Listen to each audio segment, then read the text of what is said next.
Although the result of the presidential election just came out last month, still there are some aspects that we need to think about. For example, tax plan.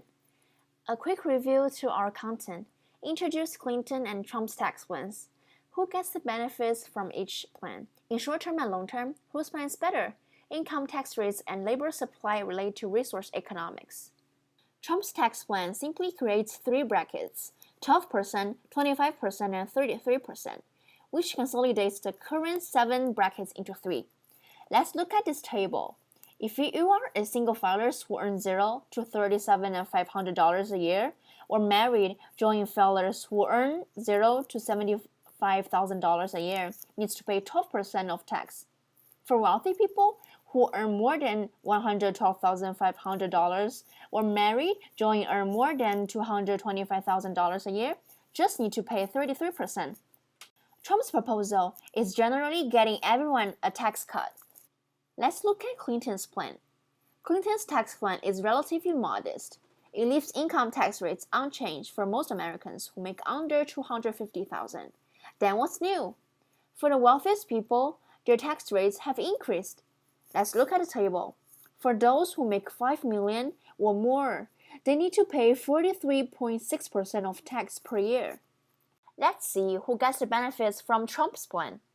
According to the Fiscal Times, Rob Garver presents his article titled, Trump's Tax Plan Would Benefit the Wealthy Most Study Field.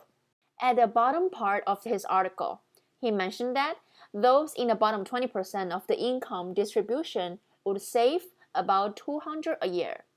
People in the top one would save $88,410. So who will get benefits from Clinton's tax plan?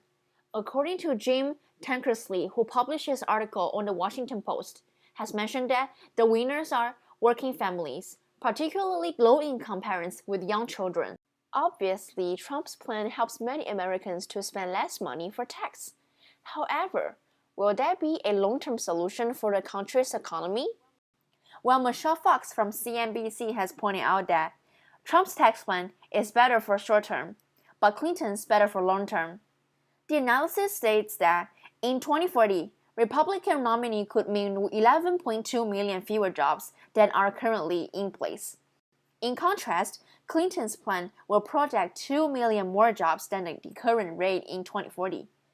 Also, said Clinton's plan will send GDP lower at first, but then it will climb higher. I think we learned something from both tax plans.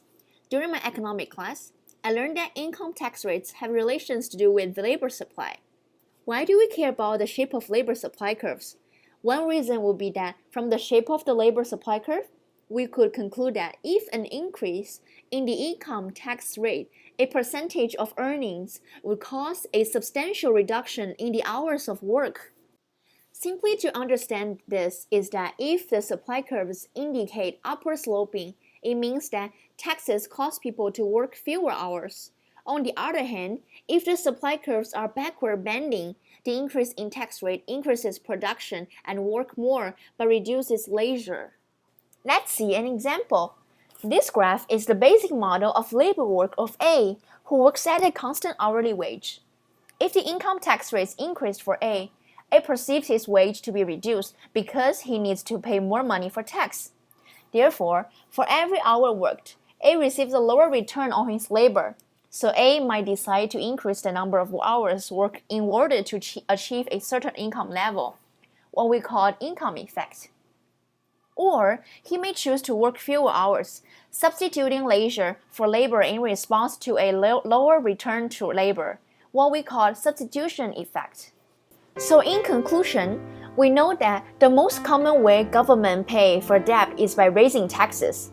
But for most Americans, they don't really care about how Trump and Clinton's tax plan will help government to get enough revenue. What we really care is that how their plans will affect individuals. And the increase in tax rates will affect the time we work for wages. Trump's plan helps groups of people to pay less for taxes. In contrast, Clinton's plan doesn't do much to change for the majority, except increase on the wealthy. The majority is willing to maintain the same. We don't know whose plan will make the economy better eventually. However, it's better to prepare in advance for higher taxes and unexpected economic events.